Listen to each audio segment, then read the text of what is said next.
Hello everyone, welcome to our channel study with DK. Friends, फिर हाजिर हैं देश और दुनिया की 28 नवंबर की सभी महत्वपूर्ण करंट अफेयर्स न्यूज़ लेकर, जो सभी कॉम्पिटिटिव एग्जाम के लिए मोस्ट इंपॉर्टेंट है। तो चलिए दोस्तों, शुरू करते हैं आज का करंट डोज यानी करंट अफेयर्स। आज का पहला पॉइंट है, इस्लामिक सहयोग संगठन के विदेश मंत्रियों की परिषद की 47वीं बैठक कहाँ प्रस्तावित है? ये प्रस्तावित है आपका नाइजर में। अगर बात करें इस्लामिक सहयोग संगठन की, OIC यानी ऑर्गेनाइजेशन ऑफ इस्लामिक कंट्रीज, इसकी स्थापना होती है 1969 में। इसमें जो मेंबर हैं वो टोटल 57 में। इसका जो हेडक्वार्टर है वो है आपका जैदा, सऊदी अरबिया में। जैसे ही नाम से ही साफ हो रहा है कि ये इस्लामिक देशों का एक संगठन है, यानी ये सबसे बड़ा ऑर्गेनाइजेशन है इस्लामिक कंट्रीज का। अब अभी हाल में हम इसकी चर्चा क्यों कर रहे हैं और ये भारत के दृष्टिकोण से क्यों महत्वपूर्ण है? ध्यान रखिएगा, जब आपका इसके 47वीं बैठक नाइजर में आपका क्या होती, प्रस्तावित होती है, तो पाकिस्तान इस नाइजर बैठक में कश्मीर मुद्दे को भी शामिल करने की क्या करता है, सिफारिश करता है। लेकिन ध्यान रखिएगा कि इस OIC संगठन द्वारा पाकिस्तान की इस सिफारिश को खारिज कर दिया जाता है, और ये कहीं ना कहीं भारत की एक कूटनीतिक विजय कही जा सकती है। क्योंकि जब इससे पहले OIC का समिट हुआ था तो उसमें कश्मीर मुद्दे को पाकिस्तान ने बहुत ज़बरदस्त तरीके से उछाला था, और लगातार पाकिस्तान विश्व के जो रीजनल ऑर्गेनाइजेशन है, क्षेत्रीय संगठन है या ग्लोबल यानी अंतर्राष्ट्रीय संगठन है, वहाँ पर उठाने की कोशिश कर रहा है, कहीं ना कहीं भारत की इमेज को खराब करने की कोशिश कर रहा है। लेकिन अभी आपका यहाँ पर OIC के जो नाइजर समिट है उसमें वो क्या हो चुका है, असफल हो चुका है। तो बढ़ते हैं दोस्तों नेक्स्ट पॉइंट की ओर। नेक्स्ट पॉइंट बड़ा ही इंपॉर्टेंट है। हाल ही में किस संस्थान ने ग्लोबल करप्शन बैरोमीटर एशिया 2020 के नाम से भ्रष्ट देशों के संबंध में रिपोर्ट जारी की? ये रिपोर्ट जारी की है ट्रांसपेरेंसी इंटरनेशनल। अगर बात करें ट्रांसपेरेंसी इंटरनेशनल की, इसका जो हेडक्वार्टर है बर्लिन जर्मनी में है, और यहीं से आपका ये अपना रिपोर्ट जारी करता है। यह रिपोर्ट प्रत्येक वर्ष आपका करप्शन के क्षेत्र में कौन सा देश आगे है, कौन सा देश पीछे है, कहाँ करप्शन ज़्यादा होता है, कहाँ करप्शन पर कम होता है, इसको लेकर आपका ये रिपोर्ट जारी करता है। अब ध्यान रखिए, यहाँ पर एग्जाम के पॉइंट ऑफ व्यू से और हमारे जानने के लिए क्या चीज़ इंपॉर्टेंट है, ये द ग्लोबल की न्यूज है। इस न्यूज में क्या लिखा है, इसको पढ़ लेते हैं। India has highest corruption rate of 39% in Asia. अब आप दोस्तों, अभी जब इसकी रिपोर्ट आई, कहने का मतलब ट्रांसपेरेंसी इंटरनेशनल की, तो इसमें एशिया में घूसखोरी और भ्रष्टाचार के मामले में भारत का कौन सा स्थान है? पहला स्थान है। और आपका भारत में जो रेट है एशिया का, वो टोटल 39% है। इस पॉइंट को आप अच्छे से ध्यान रखिएगा। और ध्यान रखिएगा कि इसमें जो दूसरा स्थान है एशिया में, वो है आपका कंबोडिया का। अगर बात करें सबसे कम भ्रष्टाचार की, तो मालदीव में एशिया में सबसे कम भ्रष्टाचार है, जबकि दूसरा स्थान यानी सबसे कम भ्रष्टाचार के मामले में दूसरा स्थान जापान का है। अब इसमें भारत को सबसे ज्यादा भ्रष्ट क्यों आपका चुना गया है?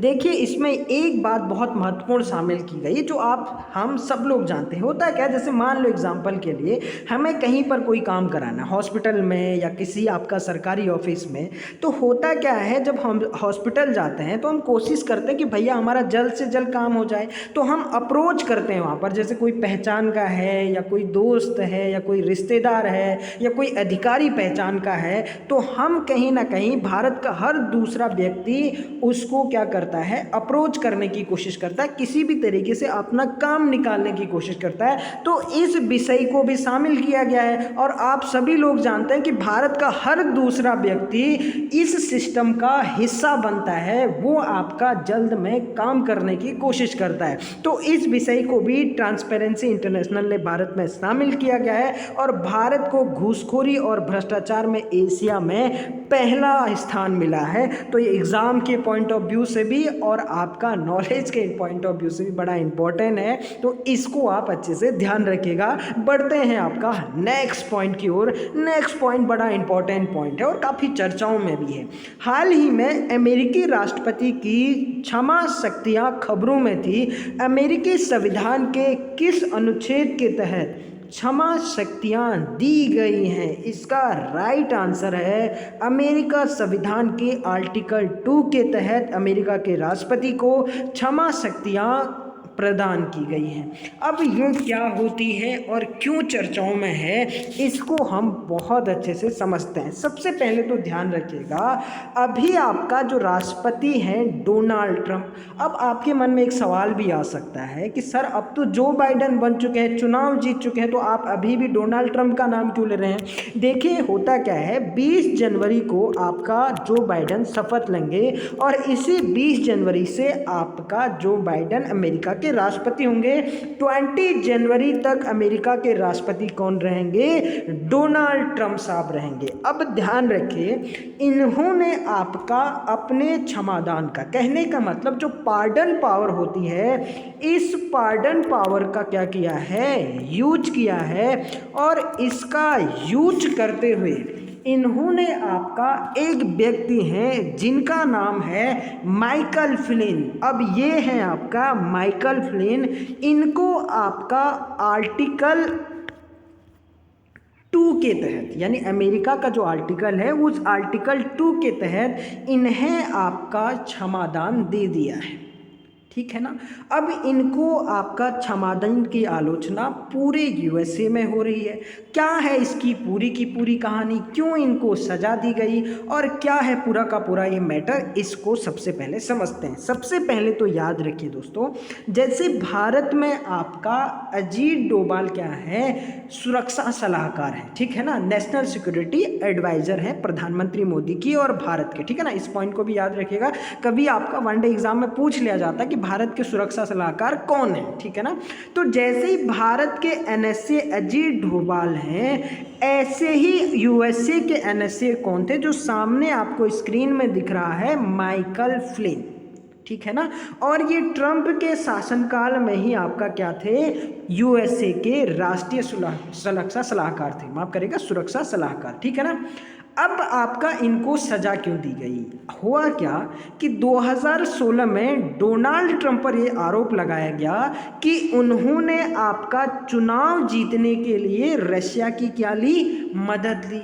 और आपका रशिया की जो एजेंसीज थी, ट्रंप के पास कौन लेकर आए? Michael Flint. शायद आपको अच्छे से फिर से रिवाइज करते हैं। हुआ क्या कि जब 2016 में अमेरिका का राष्ट्रपति का चुनाव होता है तो डोनाल्ड ट्रंप एक उम्मीदवार होते हैं रिपब्लिक की ओर से और आपका दूसरा होते हैं हिलेरी क्लिंटन, ठीक है ना।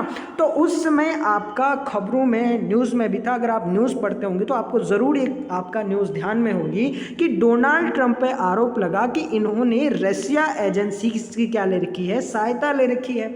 और आपका इन पर ये आरोप लगा, यानी माइकल फ्लिन पर, कि रशिया एजेंसीज को डोनाल्ड ट्रंप के पास कौन लेकर गया? माइकल फ्लिन पर लेकर गया, ठीक है ना।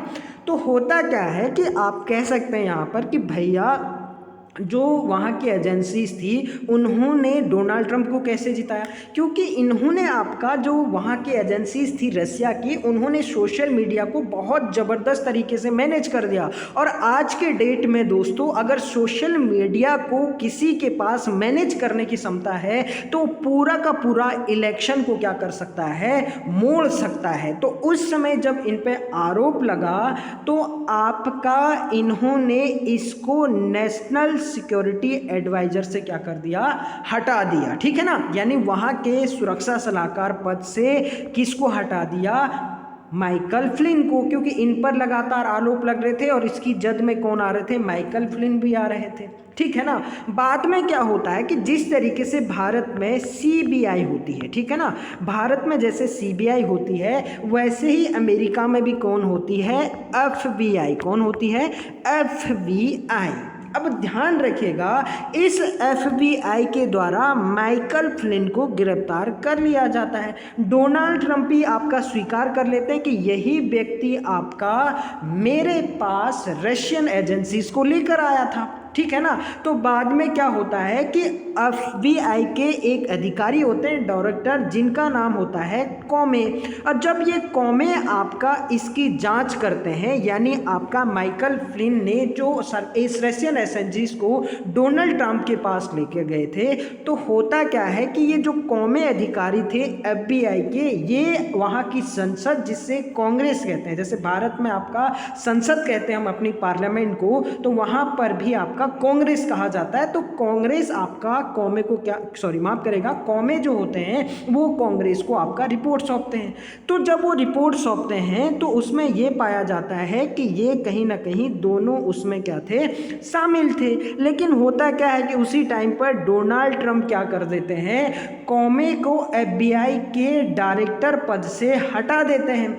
बाद में क्या होता है, कांग्रेस कहती है कि भैया ऐसे तो कैसे होगा, उन्होंने रिपोर्ट दी और आपने उनको हटा दिया, तो ऐसे में तो आपका जो है जांच हो ही नहीं पाएगी।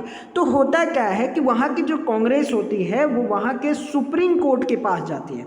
जब सुप्रीम कोर्ट के पास जाती है तो आपका इनकी जांच के लिए एक समिति बैठाई जाती है जिसका नाम होता है मूलर समिति। और जब मूलर समिति आपका जांच करती है तो रिपोर्ट में ये कहती है कि माइकल फ्लिन का इस रशियन एजेंसी को यहाँ यानी डोनाल्ड ट्रंप के पास पहुँचाने का कोई हमारे पास क्या नहीं है, प्रूफ नहीं है, और इनका आपका कोई हाथ नहीं है। तो ऐसे में आपका डोनाल्ड ट्रंप ने माइकल फ्लिन को क्या दे दिया, समाधान दे दिया। इस पॉइंट को आप अच्छे से ध्यान रखिएगा।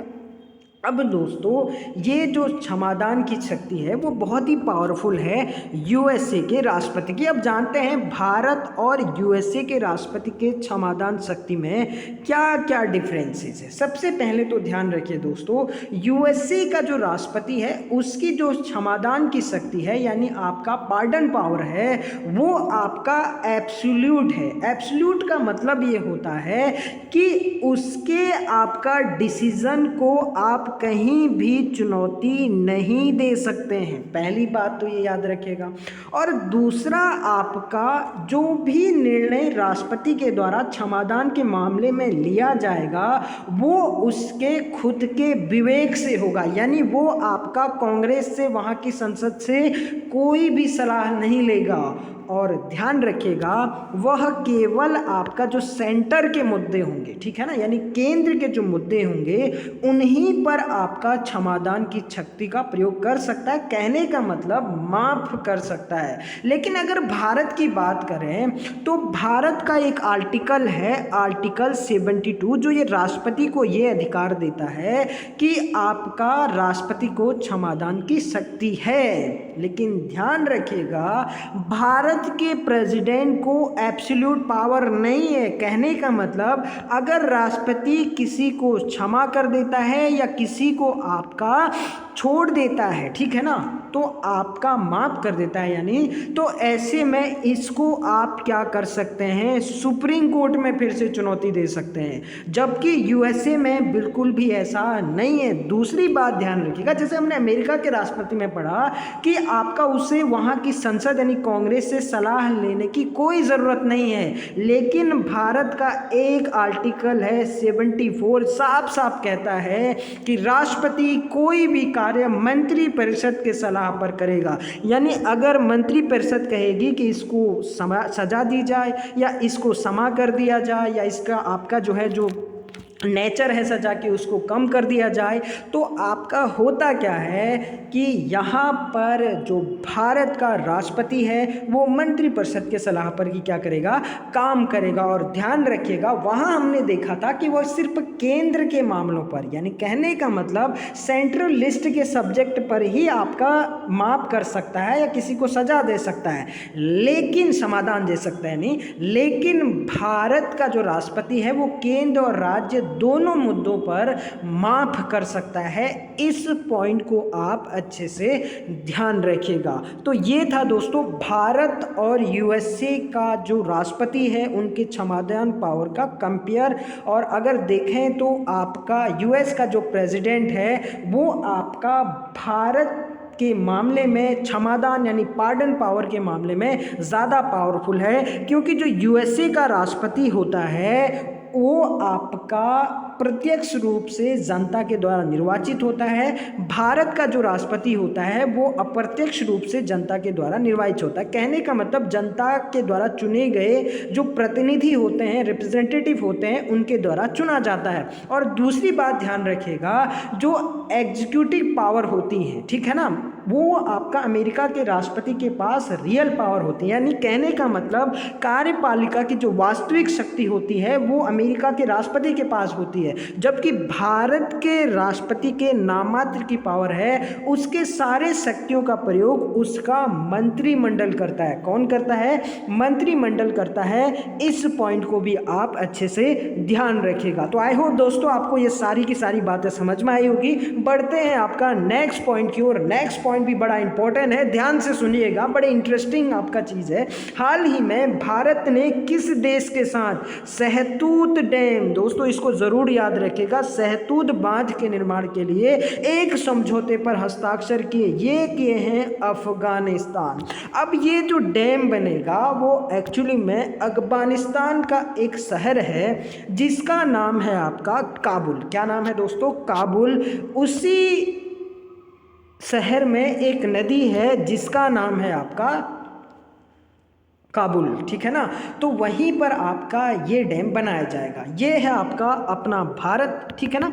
अब देखिए अगर इसके आपका बिल्कुल पास में देखें तो ये है आपका पाकिस्तान, और पाकिस्तान के बिल्कुल बगल में है आपका अफगानिस्तान। अब ध्यान रखिएगा दोस्तों, भारत और अफगानिस्तान के बीच में जो रेखा आपका पड़ती है उसको कहते हैं हम लोग डूरंट। क्या कहते हैं? डूरंट। लेकिन ध्यान रखिएगा ये जो आपका डूरंट रेखा है वो पाक ऑक्युपाइड कश्मीर में है। इस पॉइंट को याद रखिएगा, ठीक है ना।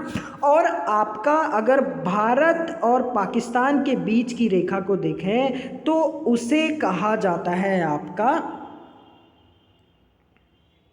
Red Cliff. क्या कहा जाता है? Red Cliff. यानी भारत और अफगानिस्तान के बीच में पाक ऑक्युपाइड कश्मीर में डूरंट, और आपका रेड क्लिफ भारत और पाकिस्तान के बीच में, जबकि मैकमोहन भारत और चाइना के बीच में, और पाक जलडोंगू मध्य श्रीलंका और भारत के बीच में। ये बेसिक पॉइंट है जो आपको ज़रूर याद होने चाहिए।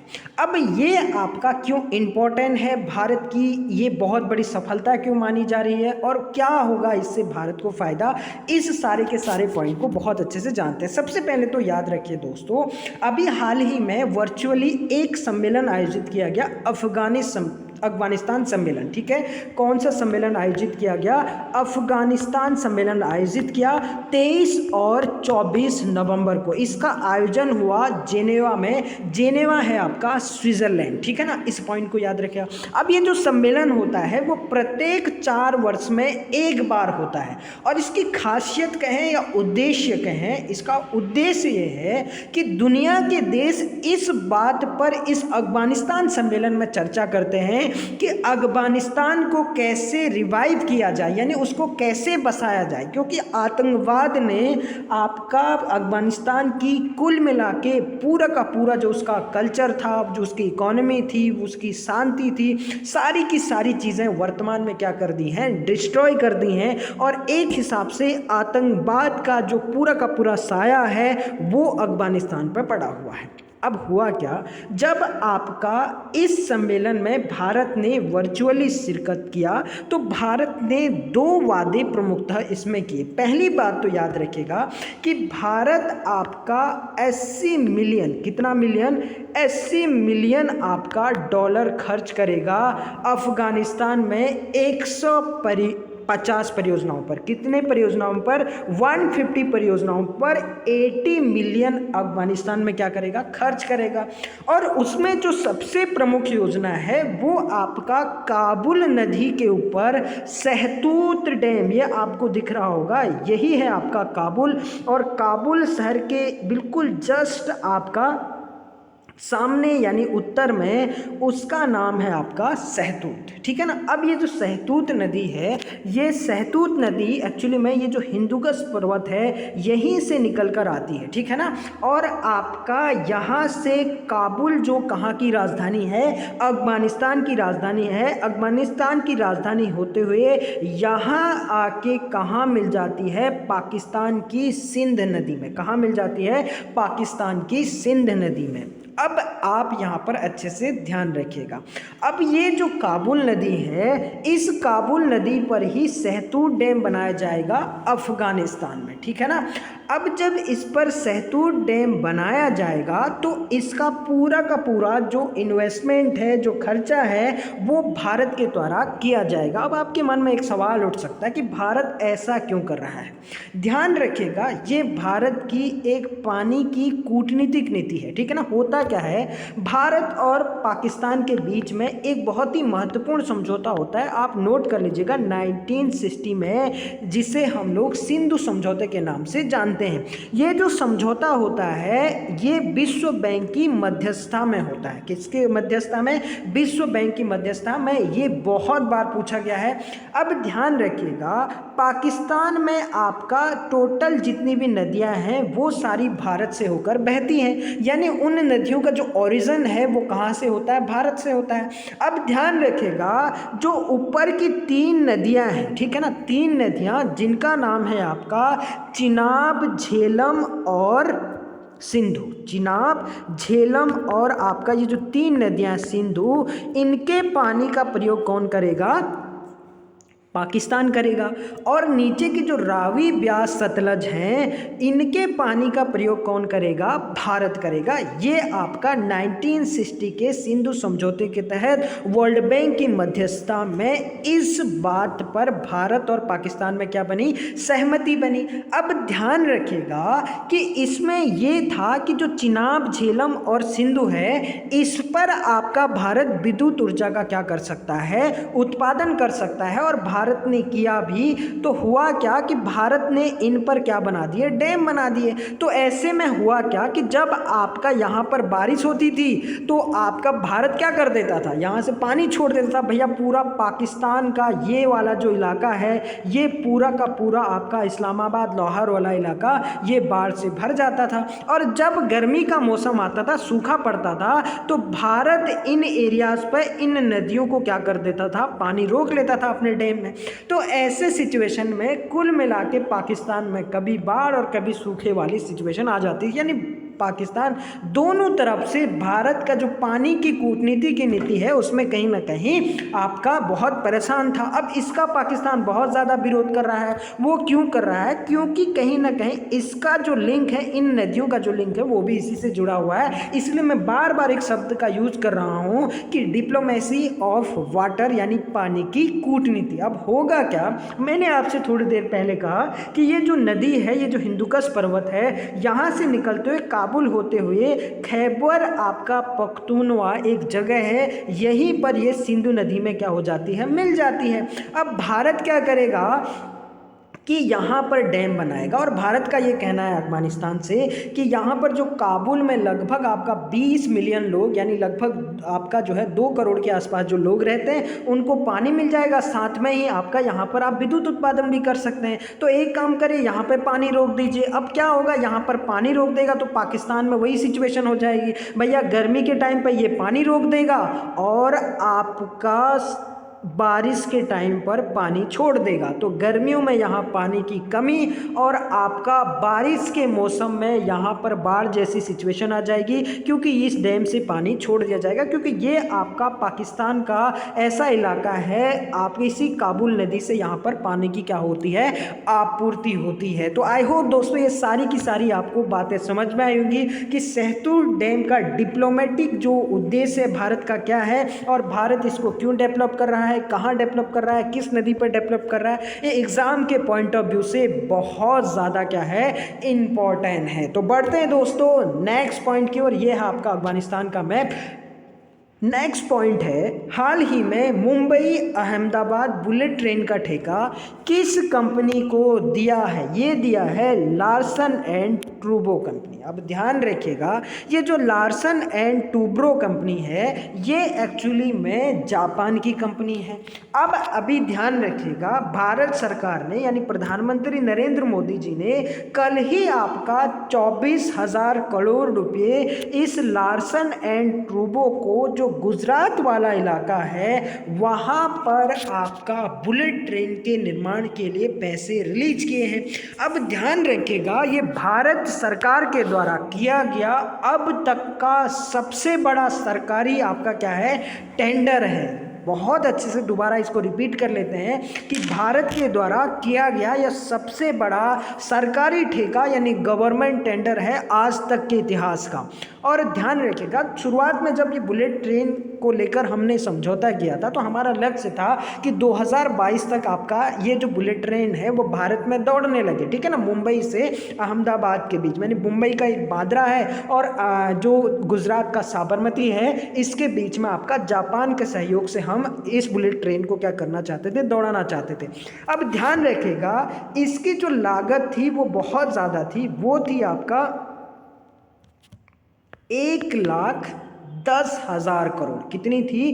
1,10,000 करोड़ इसकी आपका लागत थी। और इसमें क्या था कि 80% जो इन्वेस्टमेंट होगा वो जापान के द्वारा किया जाएगा, यानी ऋण पर, ऐसा नहीं कि फ्री में, ठीक है ना। और 20% आपका किसके द्वारा किया जाएगा? भारत में। लेकिन आपका ये जो लोन होता, जो भारत को दिया जाता, वो आपका सॉफ्ट लोन होता। सॉफ्ट लोन कहने का मतलब जिसकी वार्षिक ब्याज दर आपका 0.1% होती। कितनी होती? 0.1% इसकी आपका ब्याज दर होती एनुअल, ठीक है ना। तो ये आपका समुद्र के नीचे से भी गुजरेगी, कहने का मतलब आपका जो बुलेट ट्रेन होगी अहमदाबाद से आपका मुंबई के बीच में जो चलाई जाएगी, लगभग 60 किलोमीटर समुद्र के नीचे से आपका इसकी रेल लाइन बनेगी। और इसकी जो स्पीड रखी गई है वो लगभग आपका 350 किलोमीटर रखी गई है। अगर आप भारत के अभी प्रेजेंट टाइम पे फास्टेस्ट ट्रेन की बात करें, यानी जो सबसे फास्टेस्ट ट्रेन है भारत की, यानी बहुत तेज़ गति से चलने वाली, वो है आपका वंदे भारत, जिसे हम लोग ट्रेन 18 के नाम से भी जानते हैं। इसकी आपका लगभग जो गति मानी गई है वो 180 किलोमीटर तक मानी गई है, लेकिन अभी तक आपका ये दौड़ी नहीं है, ठीक है ना। तो अगर आपका बुलेट ट्रेन भारत में सक्सेस हो जाती है तो ये आपका सबसे तेज गति से चलने वाली भारत में क्या बन जाएगी? ट्रेन बन जाएगी। अब ये लक्ष्य है कि 2023 तक आपका इसको पूरा कर लिया जाए, लेकिन कब तक सक्सेस होती है ये देखने वाली बात है। लेकिन अगर भारत में बुलेट ट्रेन आती है तो इसके अपने फायदे भी हैं और अपने नुकसान भी है। तो इन सारे पॉइंट को दोस्तों अच्छे से ध्यान रखिएगा। बढ़ते हैं नेक्स्ट पॉइंट की ओर। ये बुलेट ट्रेन देख सकते हैं आप। नेक्स्ट पॉइंट है, हाल ही में फकीर चंद्र कोहली का निधन हो गया। वह किस उद्योग के पिता के रूप में जाने जाते हैं? अब इस पॉइंट को भी आपको अच्छे से याद रखना है। ये आपका आईटी यानी इंफॉर्मेशनल टेक्नोलॉजी के आपका भारत में पिता माने जाते हैं, फादर माने जाते हैं। इस पॉइंट को भी आप अच्छे से ध्यान रखिएगा। ये हैं आपके भारत में इंफॉर्मेशनल टेक्नोलॉजी के संस्थापक। आपने एक कंपनी का नाम सुना होगा, टाटा कंसल्टेंसी, ठीक है ना। इसी टीसीएस के स्थापक कौन थे? आपका फकीर चंद कोहली। और इनका आपका अभी हाल ही में क्या हो चुका है? निधन हो चुका है। तो ये पॉइंट भी दोस्तों बहुत अच्छे से याद रखिएगा, बड़ा इंपॉर्टेंट पॉइंट है। नेक्स्ट पॉइंट है, हाल ही में सामाजिक न्याय और अधिकारिता मंत्रालय ने किसके लिए एक राष्ट्रीय पोर्टल और गरिमा आश्रय गृह लॉन्च किया है? ये किया है दोस्तों आपका ट्रांसजेंडर के लिए। अब हाल ही में 2000 आपका 19 के लास्ट में एक बिल पारित हुआ था आपका इस ट्रांसजेंडर को थर्ड लिंग देने के लिए। दोस्तों इससे पहले आपका दो ही लिंग होते थे, एक पुरुष यानी मेल और आपका एक फीमेल, लेकिन अब भारत में इनको भी तीसरे जेंडर के रूप में मान्यता दे दी गई है। लेकिन दोस्तों सामाजिक रूप से अगर हम देखें तो आज भी इनको एक अलग नज़रिए से देखा जाता है और समाज में आपका इनको एक इंसान की नज़र से नहीं देखा जाता है। तो मेरी आप सभी से रिक्वेस्ट है कि ये भी आपका कहीं ना कहीं इंसान के ही पार्ट हैं, ये भी इंसान ही है, तो हमें इनको एक इंसान के नज़र से देखना चाहिए। आप बहुत ज़्यादा अच्छे भी मत बनिए उनके लिए और बुरे भी मत बनिए, क्योंकि बहुत ज़्यादा अच्छे बनेंगे तो कहीं ना कहीं वो सोचेंगे कि भैया ये है ट्रांसजेंडर है, इस वजह से समाज या कोई भी व्यक्ति हमारे साथ इस तरीके का व्यवहार कर रहा है। तो उनको भी एक सामान्य नागरिक की तरह समझिए, वो भी आपका इस समाज के पार्ट है और उनको भी एक नेचुरली आपका एक जेंडर है वो भी, और वो कोई आपका एक हिसाब से जो समाज में समझा जाता है वो ऐसा कुछ भी नहीं है। तो इन सारे पॉइंट्स को दोस्तों बहुत अच्छे से याद रखिएगा और आपका कोशिश करिएगा कि उनको भी हम लोग एक इंसान की तरह ही ट्रीट करें। अब आप देखें यहीं से आपका इसका उद्घाटन किया गया। अगर अभी सामाजिक न्याय और अधिकारिता मंत्रालय के मंत्री की बात करें तो ये थावर चंद गहलोत आपका इसके मंत्री हैं और वीडियो कॉन्फ्रेंसिंग के जरिए इन्होंने आपका उद्घाटन किया। वहाँ पर आपका इनको यानी कहीं ना कहीं प्रोटेक्शन दिया जाएगा, इनके वेलफेयर के लिए आपका जो है यानी जो गरिमा आश्रय है वहाँ पर काम किए जाएंगे। तो ये अच्छी आपका भारत सरकार की पहल कही जा सकती है कि एक जेंडर जिसे समाज के द्वारा हमेशा धिक्कारा गया है, हमेशा उसको जो है मतलब द्वितीय दर्जे का समझा गया है, तो कहीं ना कहीं धीरे धीरे बात हो रही है और एक अच्छा इनिशिएट इसको कहा जा सकता है। बढ़ते हैं नेक्स्ट पॉइंट की ओर। हाल ही में राष्ट्रीय अंगदान दिवस मनाया गया, ये मनाया गया 27 नवंबर को। अब होता क्या है दोस्तों, भारत में प्रत्येक वर्ष आपका 5 लाख लोग इस वजह से मर जाते हैं क्योंकि उनको टाइम से आपका अंग नहीं मिल पाते, ठीक है ना, ऑर्गन्स नहीं मिल पाते हैं। तो आपका इसी के अवेयरनेस के लिए, ताकि आपका अंगदान के प्रति लोगों में क्या फैला सके, जागरूकता फैला सके, इसीलिए आपका 27 नवंबर को क्या मनाया जाता है, राष्ट्रीय अंगदान दिवस। लेकिन ध्यान रखिएगा एक आपका विश्व अंगदान दिवस भी है, यानी वर्ल्ड ऑर्गन्स डे भी है, डोनेशन डे भी है, वो है आपका 13 अगस्त को। कब है? 13 अगस्त को। इस पॉइंट को भी याद रखिएगा। अब एक दिन पहले यानी 26 नवंबर को हमने एक संविधान दिवस मनाया और एक मनाया हमने आपका नेशनल मिल्क डे। अब ध्यान रखिएगा दोस्तों, मिल्क डे भी दो हैं, एक नेशनल है और एक इंटरनेशनल है। नेशनल तो हम वर्गीज कुरियन जो भारत में आपका जो है वाइट रेवोल्यूशन के जनक माने जाते हैं, दुग्ध क्रांति के जनक माने जाते हैं, उनके जन्मदिवस पर ही हम लोग मनाते हैं। जबकि एक इंटरनेशनल मिल्क डे है जो आपका 1 जून को मनाया जाता है। कब मनाया जाता है? 1 जून को। ये दोनों पॉइंट आप याद रखिएगा। बढ़ते हैं नेक्स्ट पॉइंट की ओर। नेक्स्ट पॉइंट है हाल ही में पूर्वोत्तर का पहला गाय अस्पताल सुरभि आरोग्यशाला कहाँ स्थापित की गई है? ये की गई है डिब्रूगढ़ असम पर। अब इसका मकसद ये है कि यहाँ पर आपका जो गायों को कभी कभी इंजरी आ जाती है, गायों को कुछ प्रॉब्लम हो जाती है, तो उनके ट्रीटमेंट के लिए ही सुरभि आरोग्यशाला की डिब्रूगढ़ में जो पूर्वोत्तर भारत का पहला आपका क्या है काव हॉस्पिटल है। तो इस पॉइंट को भी आप अच्छे से याद रखिएगा। और ये कहाँ स्थापित किया गया है? डिब्रूगढ़ असम की। अगर असम की बात करें तो असम की राजधानी है दिसपुर, यहाँ के मुख्यमंत्री हैं सर्बानंद सोनोवाल, राज्यपाल हैं यहाँ के जगदीश मुखी, और प्रमुख नेशनल पार्क में बहुत बार आपको बता चुका हूँ काजीरंगा और मानस। काजीरंगा एक सींग गैंडे के लिए प्रसिद्ध है। अगर बात करें असम की तो असम में ही आपका 2 नृत्य हैं, बिहू और सत्रिया।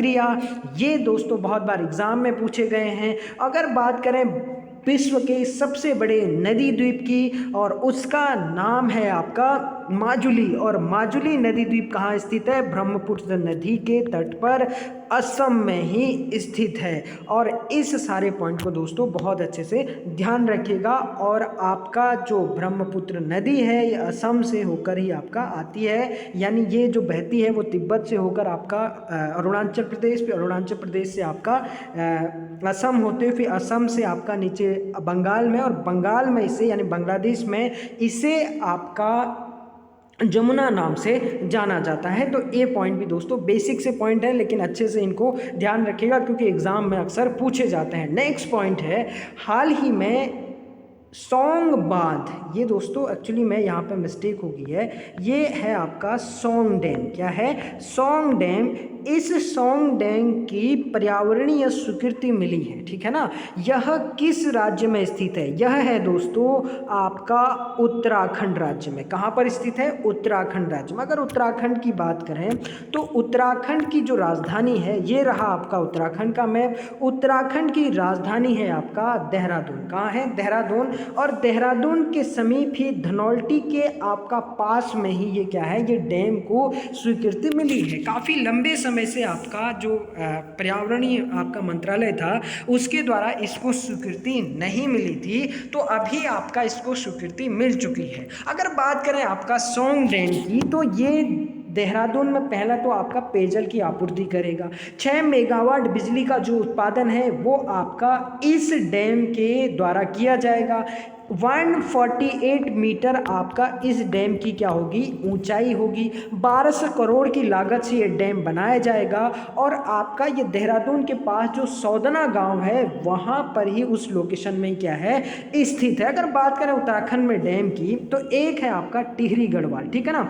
टिहरी गढ़वाल में ही भारत का सबसे ऊंचा डैम है। उस डैम का नाम है आपका टिहरी बांध। टिहरी बांध एक्चुअली में भागीरथी और बिलंगना नदी के संगम पर बना हुआ है और आपका ये भारत का सबसे ऊंचा डैम है जिसकी हाइट है 260.5 मीटर। और आपका इस प्रोजेक्ट को राष्ट्र गांव की आपका उपाधि दी गई थी और ये आपका एशिया का भी सबसे ऊंचा डैम है। इस पॉइंट को याद रखिएगा। इसका जो पुराना नाम है वो नाम है आपका स्वामी रामतीर्थ सागर। क्या नाम है? स्वामी रामतीर्थ सागर। एक्चुअली में होता क्या है कि जब आपका, जिसे हम लोग पुरानी टिहरी कहते हैं, यहीं पर आपका आज ये जो टिहरी डैम है वो आपका सिचुएटेड है। तो जो स्वामी रामतीर्थ थे वो आपका यहीं पर क्या करते थे? अपनी आराधना करते थे, ठीक है ना। एक संत थे। तो आपका इस टिहरी डैम में स्वामी रामतीर्थ का भी जो आश्रम था वो क्या हो जाता है? डूब जाता है। तो इसीलिए इसका जो पुराना नाम है वो आपका स्वामी रामतीर्थ है।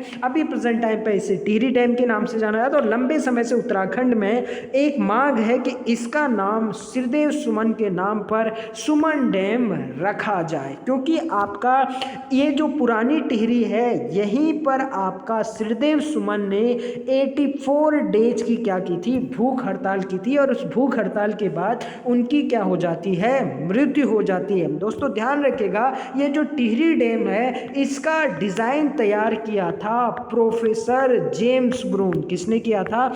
जेम्स ब्रून। रसिया के सहयोग से आपका इस डैम को निर्मित किया गया था और इसमें जो लक्ष्य है वो लगभग 2400 मेगावाट बिजली उत्पादन का लक्ष्य है और अभी आपका 600 मेगावाट बिजली उत्पादन यहाँ पर की जाती है।